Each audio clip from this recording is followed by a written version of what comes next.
The Harley Davidson Museum is one of Milwaukee's top tourist destinations. This museum houses motorcycles you won't see anywhere else, including the very first motorcycle Harley Davidson ever made. Thanks for joining us on another weekly adventure.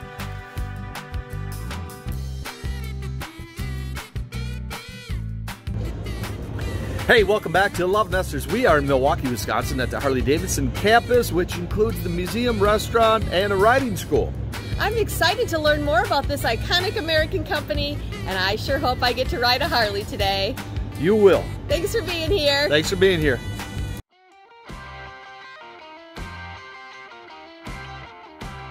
All right, so look at this beauty. This is what they believe to be the first Harley Davidson that was made. When they were restoring it, they were finding 001 as a serial number all over the bike. This is cool. Even if you're not a Harley rider, this is all cool stuff. So here we have the founders, Arthur Davidson, who was the general sales manager and secretary, William Harley, who was the chief engineer, Walter Davidson, who served as the president, and William Davidson, who was the works manager. So this is really cool. This shed was a 10 by 15 shed, and you see this lighted path on the floor. That's how big the shed was where Harley Davidson was born. The 1907 Model 3. It was a milestone for Harley. It's actually sold its very first stock to employees in 1907.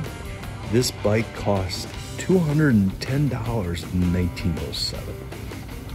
It could travel 500 miles on one tank of oil. In 1925 is actually when Harleys started to look like Harleys, with a much longer frame and a lower seat. 1925 was the first year they started to, quote, streamline the Harley line. The Model EL is an iconic Harley Davidson design. It includes the low frame and the teardrop gas tank. The heart of the bike was the knucklehead engine, which was rather expensive to produce. When they came out with it, they were telling the dealers not to hype it too much. They were thinking about scrapping it.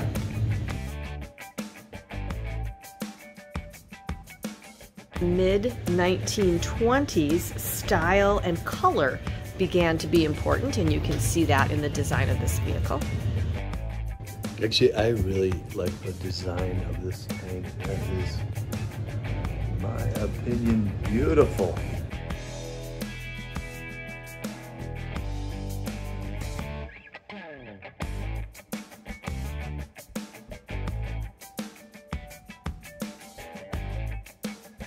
This one looks like it hasn't been as restored. These windshields and heavy riding gear were needed by folks that had to drive their bikes in the winter as part of their job. That's how they stayed warm.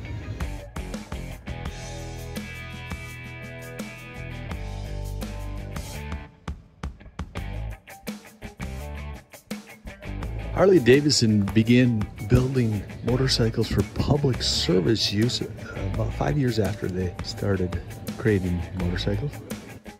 This is a 1942 WLA. Harley Davidson produced approximately 60,000 of these, with about a third of them going to the Russian army.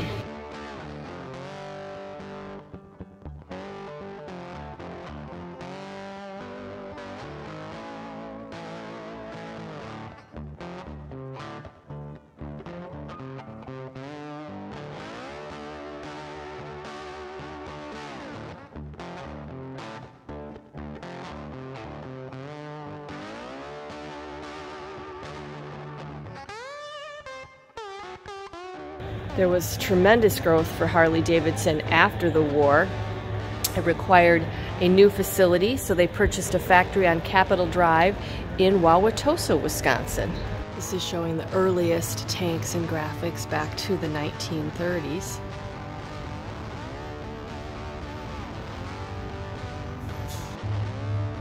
Oh, this might be my favorite design right here.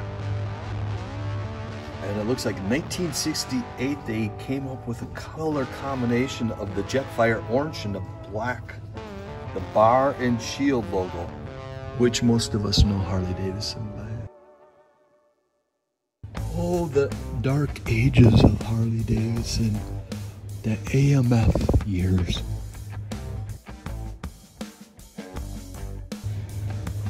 Hey, welcome back to LoveNesters. We are having a great time touring the Milwaukee Harley Davidson Museum. What a great place to come to, because you get to learn the wonderful history of such an iconic American company, Harley Davidson. And you get to see a lot about how the bikes have changed over time. This wall is filled with all the different tank designs that they've had over the years. Really neat to see how it's evolved. Thanks for being here. Thanks for being here.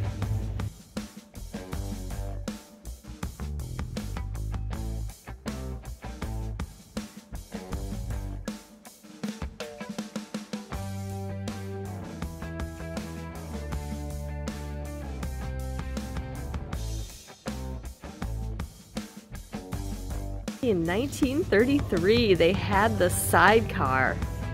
Wow. These bikes were primarily targeted for overseas markets. So this is something new to me. There was a time when people would race these bikes in a bowl like this, going at top speeds. Just crazy. You had to have a lot of guts to do that. Look at how the handlebars on these racing bikes are pointed down. So this bike was actually owned by Freddie Dixon, who was a legendary British racer. Apparently he gave up motorcycle racing in 1928 and became a car racer where he was equally successful. Davidson actually had an official racing team called the Wrecking Crew. In 1920 they were racking up the wins. Look at these racing helmets. Oh my gosh, they were not exactly the hard helmets that we have today. This is all the protection they would have had. So this bike broke the land speed record of 136.183 miles per hour at the Daytona Beach Raceway. These are some racing bikes from 1946.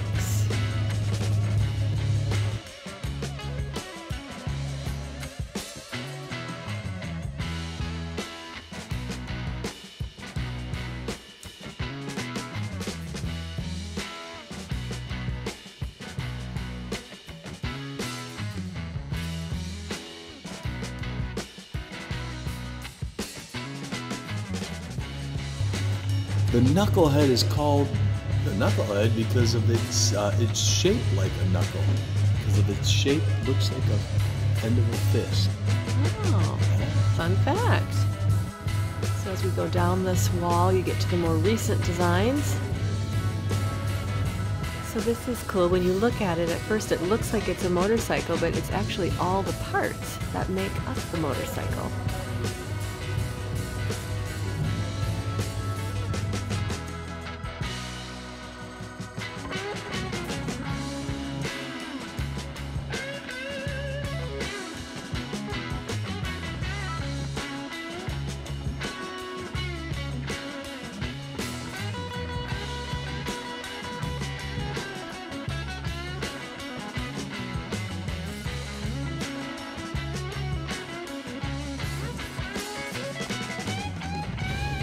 These bikes marked the 50th anniversary for Harley Davidson. Bikes made during this milestone year received special details like this anniversary yellow paint scheme.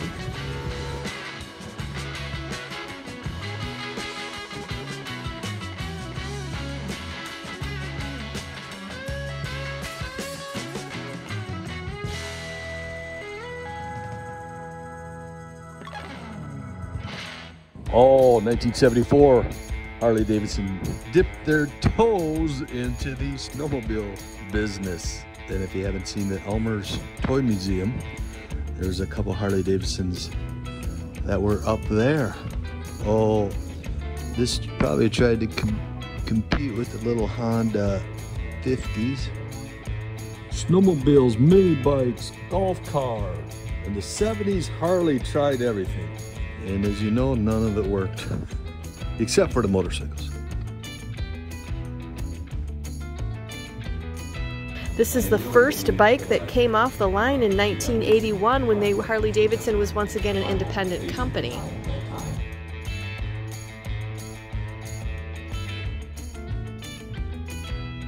This bike has an amazing story. It was in Japan in a storage locker when a tsunami hit and washed that storage locker away. It eventually went to shore on Graham Island in British Columbia, Canada. They were able to track down the owner and offered to get him his bike back, but he wanted it donated and displayed at the Harley Museum. This bike was made in honor of Harley Davidson's 100th anniversary. And in honor of that anniversary, all the employees were invited to sign the bike. Over 6,000 signatures. Who would have thought when they founded this company, they would have grown to 6,000 employees.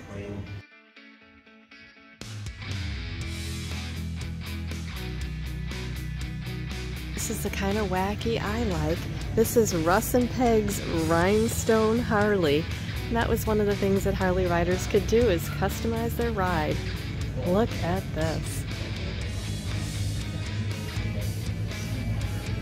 So this incredible bike is from 1941. It's a custom King Kong. It has 2 factory frames, an electric starter that was homemade.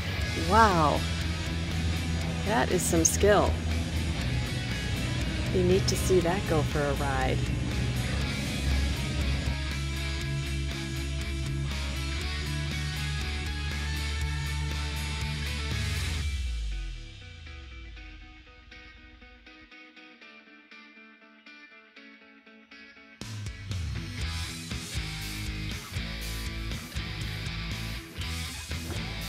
Oh, a 1960 FLH, the Captain America bike seen in the movie Easy Rider. This is the Captain America bike.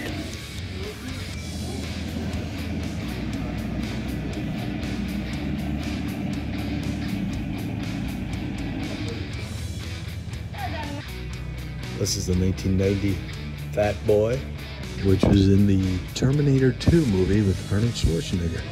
This is actually a 1956 KH side valve V-twin purchased by the one and only Elvis Presley. He was 21 years old when he bought this bike.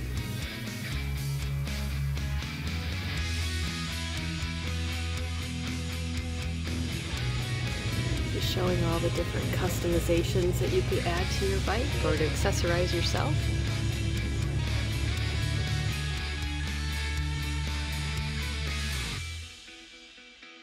.48 FL, 53 KRTT Road Racer.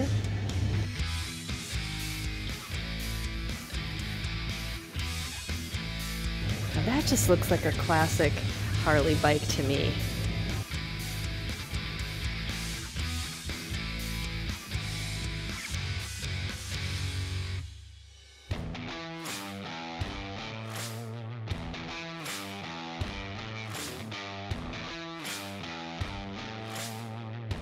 Wow, this is a beautiful bike from 2002.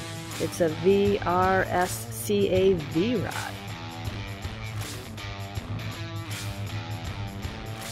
In 1998, Harley started producing the Road Glide. Okay, dear. Get the checkbook. This is fantasy time right here. Oh, look at it. It fits me like a glove. It does. Okay, here. This is a good alternative? Okay, this is the one I take. Oh, this is the one you want to take home? This is the one. Hey, we got a new Harley rider. My first time I get to ride. You're on a lowrider. Let's see if he. Oh boy! Oh boy! Wow. Wow. I'm usually on the back seat. Well, there's a reason for that. Oh, take it easy. You crazy nut. Hey, welcome back to LoveNesters. We are in Milwaukee, Wisconsin at the Harley Davidson Museum. We're about to buy this bike, trike.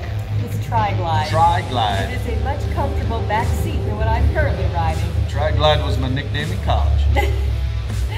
If you are a motorcycle enthusiast or not, we highly recommend a stop to this museum. It's a great way to spend an afternoon. A great way. Thanks for being here. Thanks for being here.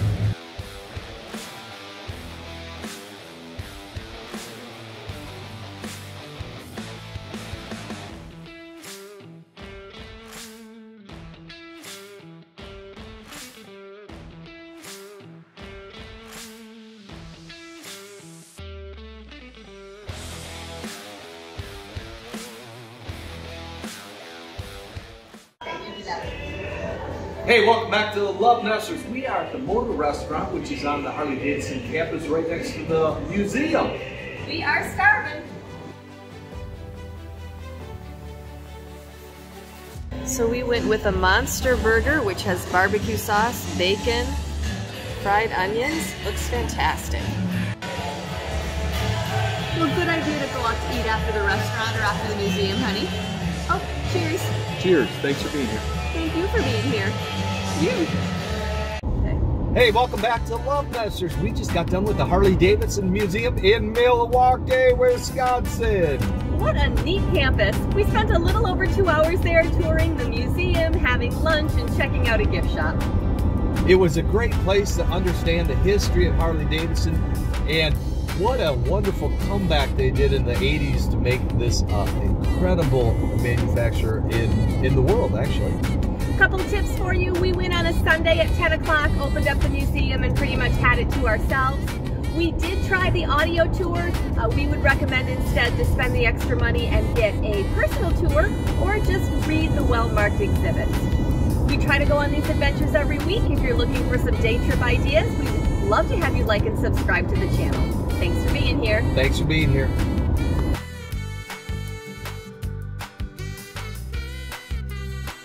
Maybe we should pick up a Harley Softail. Hardtail?